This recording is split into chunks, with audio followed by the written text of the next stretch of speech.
Himalalod ang bagong gila nga hari sa Isla San Negros dito sa Dakbayan sa Canlaon atol sa pagsaulog sa ika-39 na nga Charter Day. Ang mga detalye sa report ni Jana Abelgas.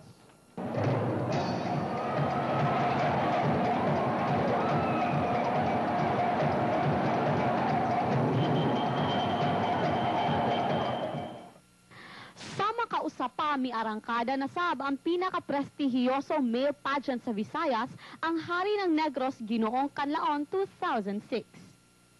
A lot of people in Manila have already taken notice that Hari ng Negros is really a credible pageant where winners are not only, they don't have just bodies and looks, but they really have brains.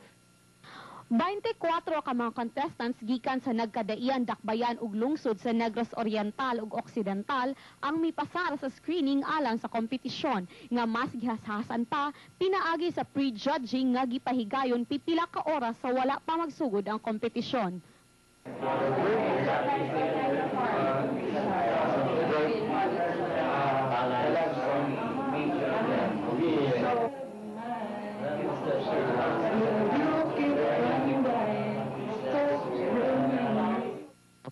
And we also want the judges to know the candidates better in a more personal basis, because if they just go there, see the candidates, they don't know who they are really inside. So that's another major reason why we did this.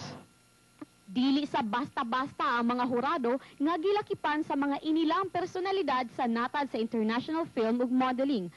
Aduna say bisita gikan sa prestihiyosong fashion channel sa telebisyon ug International Academy for Film and Television.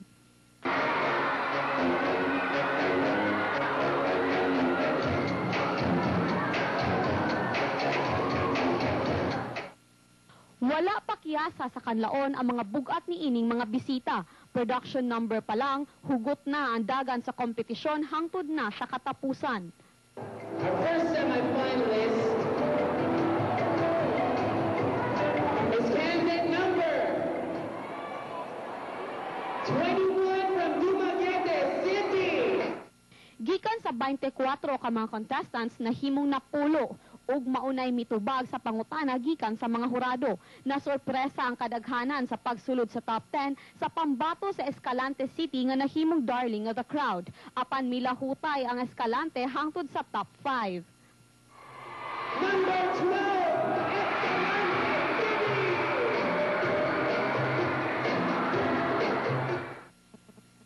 Sa ulahin na angkon sa pambato sa Dumaguete ang ikaduhang ganti, pinaagi ni Leviger Lacsina nga third-year mass communication student sa Negros Oriental State University.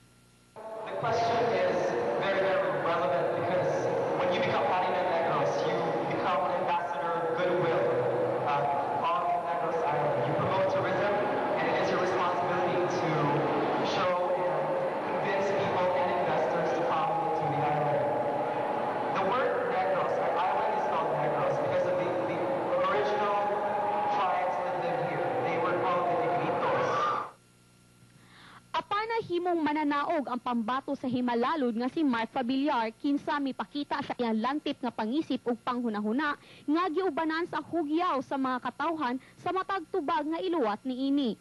Person feel ice because blue is a cold color, and if he feels ice, it probably can. Samtang init sab nga gidawat sa katawhan ang mga bisitang kapamilya nga sila Pokwang ug Cassandra Ponti kinsa mihatag og dugang bulok sa kasaulugan.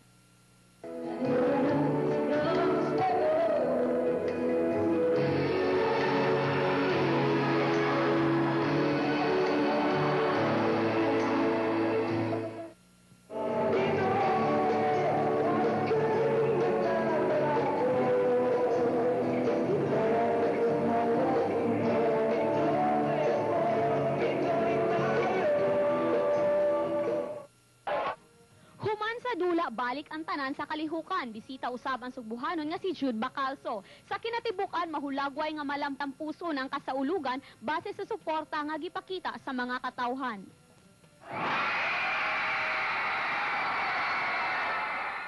Jana Abelgas, ABS-CBN News.